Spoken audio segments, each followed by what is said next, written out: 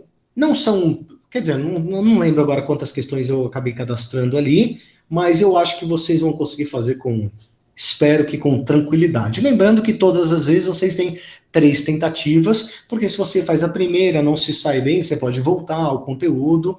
Lembrando que os slides da aula estão todos aqui na própria aula, né? Você vai encontrar, quer dizer, não aqui na primeira aula, né, slides aqui, para poder tirar qualquer dúvida. Diante disso, eu vou encerrar a gravação para ela não ficar mais longa, e se tiverem alguma dúvida, eu já retiro ou procuro retirar. Então, vamos lá, finalizar aqui.